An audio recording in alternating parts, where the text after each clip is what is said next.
forgot. But this Ernest movie holds up. I enjoyed it. And I was very skeptical going in. I figured it was going to be one of those things. It's like, I haven't seen it since I was a kid. I bet it's going to be really, really bad. And it was a really... So you were just flipping the coin on this. I knew it was going to be interesting. And after watching, it's a good movie. It holds up. It's a good Christmas movie. So basically, as the movie goes on, it's Santa trying to convince Joe to take over the role of Santa Claus. Also, the runaway girl. Her and Ernest figure out how to, retrieve items out of Santa's bag. But you have to have Santa's magic to be able to pull out the correct items for people and everything else. So basically, this girl's just trying to find cash. She's trying to find everything. So she's going through. She's taking out all these kids' toys and everything else.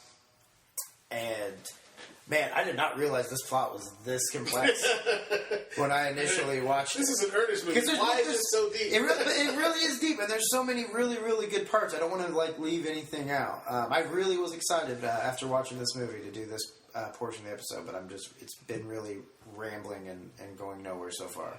But I love the scene where he's trying to sneak Santa back onto the set to talk to Joe again, and he goes as the Snake Wrangler, which was another classic Jim Varney characters from the Ernest compilations they used to do.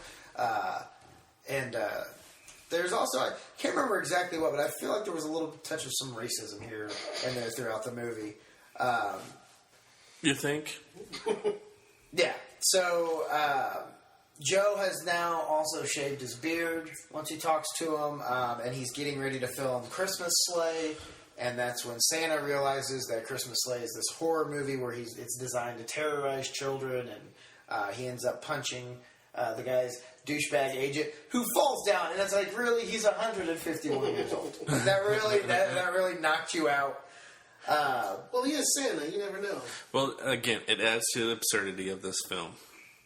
Yeah, exactly. But again, it has heart because, the girl Harmony, when she's going through all the stuff in the sack, she decides that she's going to run away with it. She actually gives Ernest a bogus sack to give back to Santa. They do have a certain time limit or time frame for him to convince Joe to be the new Santa so that Joe can get started on that year. Like, that's the other thing that's kind of shitty. It's like, he comes up and he's like, "You're the new Santa Claus." He's like, that's a whole big responsibility. Like, so we gear it up for next year? No, tonight.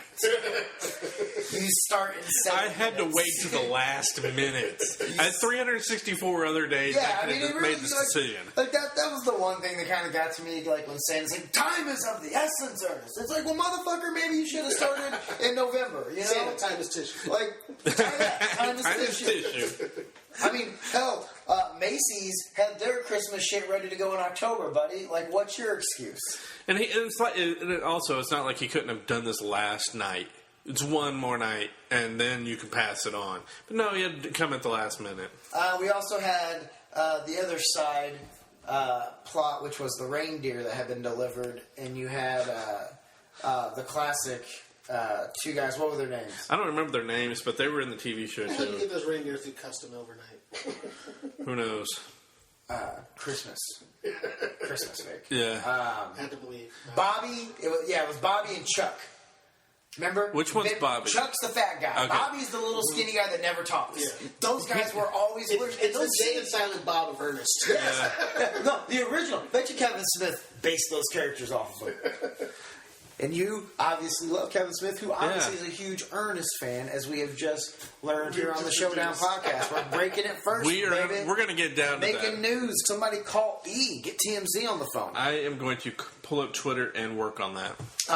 But no, those characters are great. But the reindeer that keep coming throughout, and then you have the animal control cops that show. Oh, those great scenes, classic Ernest. Bobby, I like Bobby though.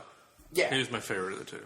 Oh yeah, just because Chuck was kind of gross, but he was that classic. He was kind of the same vein of the guy from No Retreat, No Surrender, and the dude from Pee Wee's What was it that he kept saying? Adventure. He kept saying something. Hold on, keep going on. I'll look for Well, he kept doing the thing with his eyes where they go back and forth, and he'd have that weird sound, and he has that weird screech. Like it sounds like a pig call in a way. But right, just jump in whenever you figure that out. So it's not. So they get to the point where they have to get Santa's sleigh, basically from FedEx, to where Santa is going to be meeting Joe to hopefully get Joe to take over as the new Santa, and this requires Ernest to have to navigate the sleigh, and of course hijinks ensue, and he's flying all around. It's getting all crazy. Eventually, the elves, kind of guide him through it, let him know. The elves were really good in this movie too. They actually were elves and not like little. Well, not. Sorry. Oh, they weren't actually elves. What? They were little people. They weren't little kids dressed up to be elves. Yeah. Like, they kind of stopped doing that after a while, like using little people to be elves, and started going towards like 10-year-olds with ears. Well, these were like you could tell they'd been there for a while. Like they were probably just like, oh god damn it, the fucking sleigh isn't ready. Like Jesus, well, somebody, where's Santa? Like Santa, where's why'd the you new wait till Santa? today? Where's the new Santa? Is the new Santa black? Is that what we're not here yet? Did we I finally? don't have a problem with this. Thanks, Obama. Why is he 20 minutes late? But. It was only 12. Shut up. So, the elves and Ernest do get the sleigh to the museum, and Joe decides that he has a change of heart. Like most great Christmas movies, along with Harmony, who had planned to run away with the magic sack. She decides to track them down and get the sack back to Santa. There's a teenage girl handling Santa's sack. Yeah, but I know you were thinking that. But no, You can see in his eyes he was thinking like something completely dirty, so I had to get it out before you did. Well, no, I'm like, okay. Well, this is supposed to be the Christmas episode.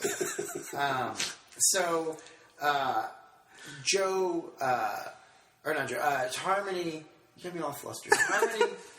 Harmony gives the sack back because she has a change of heart as well. Because that's what a Christmas movie is. It's somebody having a moral crisis of some sort, maybe even just an internal struggle, and then something about the Christmas season takes over, and it makes them do the right thing. And then I did like the other thing that the douchebag lawyer always had like the really cheesy lines, like when Joe's like, I've got to go to the Children's Museum to talk to maybe we keep calling him Mr. Santos. Yeah. Mr. Santos. And he's like, what are you going to talk to him about? Flying reindeer? Yeah. Just that real classic douchey 80s, 90s guy that you almost expect him to have the Zach Morris phone up to his ears. I'm sure he had it. Hang on, babe. Like one of those guys. Also, so many high-end freaking movie producers in Florida. did you see... Well, that's what I was going to say was I love how they're in Florida, but they're making it seem like Florida is Hollywood where tons of movies get made. I'm not saying that films don't get made down there. Orlando? Yeah. Do you mean where Orlando Studios is? Universal Studios? There you Orlando? go. Yeah, Okay, well, whatever. Still, there's movies. You mean the theme park? There's also studios. There's also movie studios in Orlando. Yeah, they don't film that This much movie down was there. actually the first one filmed entirely in Orlando, which spawned what they call Orlando Hollywood of the East. Just for that time. Did you notice they had a My Pet Monster in this movie? I saw that. That like was the greatest toy as a kid. The big, if you don't remember, is the big blue hairy thing that had. It was kind of a racist toy if you look at it, because like the goal was to shackle it, but at the same time, it also was able to break free from the trains. Don't you know? If you just show your way, you hold on for one more. That's all I can think Wouldn't be an about. episode. Break from the chains. Wouldn't be an episode without him singing. Break from the chains. Yeah, we got it. And then, I also love how, so Joe does accept to become the new Santa, and he shakes Mr. Santos' hand, and magically his beard grows back out, and he's got the suit on, and he actually knows the name of all the kids, knows exactly what they want. Basically, he has the Santa magic, he's ready to go. So, it was on-the-job training, and Ernest is kind of disappointed. He's sad to see everything in, but Joe says, you know what, maybe I could use a pilot for this first night. So he invites Ernest along, Harmony goes as well, and then I thought very interesting. After they all take off, the old librarian lady and the former Santa Claus, the man formerly known as Santa Claus, they're standing there and They hook up. yeah, like immediately, like it's almost kind of seemed like it wasn't that he thought the magic was leaving him. It was just like he was ready to get pussy. So there's obviously no Mrs. Claus in this world. Well, he's like, oh, where do you go? And she's like, well, I don't know. Well, maybe Mrs. Claus stays the same. Everything just gets traded out. Mrs. Claus just gets a little strange every few years. So she tries to get no connection to Santa. It's just, all right, well, I guess I got you for the next 100. It's purely physical, and here's your hot cocoa. Well, it's just like, I just imagine him being like, because remember he was like, so what are you going to be doing? And she was like, oh, I don't know. Everyone else had families to go home to. I was just waiting on Santa to be like, you want to come back to my place and see my jingle bells? And then just credits. But no, that was the movie. And like I said, this is a Christmas movie. It has everything. It has Santa. It has the whole change of heart. It had the reindeer. It had everything that was Christmassy. And I remember when it came out, I remember being like 7 or 8 years old, and like me and some people in my family going to see that movie at the theater and waiting like over an hour. You actually saw this at the theater? Yeah, waiting like an hour or two to get tickets. No, this movie was huge at the time. I mean, you had to wait an hour for tickets? Yeah. Like, it sold out a lot of places. There must not have been anything on at the theaters at that time. Well, it had a budget of, it says, estimate $6 million. It made 28. Is that just in theater, or is that on video, too? US. Yep, U.S. The video, though, too? Or is it No, that's theaters. They'll never put the video one on there. Depends on what site you go to. Wikipedia. Yeah, they... Quit! Why do you doubt Wikipedia? It's fucking legit. I don't know why I do. Alright, well, time is tissue. Black man goes first. Wow, you really wanted it there. But have the Christmas spirit. Exactly. That's why the black man goes first. You know they always give out handouts for black guys at Christmas. Anyway, if you're looking for me on Twitter, it's MillerKing51. And on Xbox One and Xbox, it's going to be Black and Angry. That's BLAQ.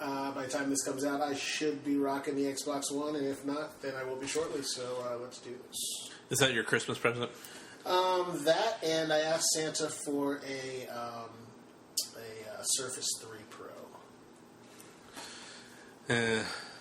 Windows. Yes.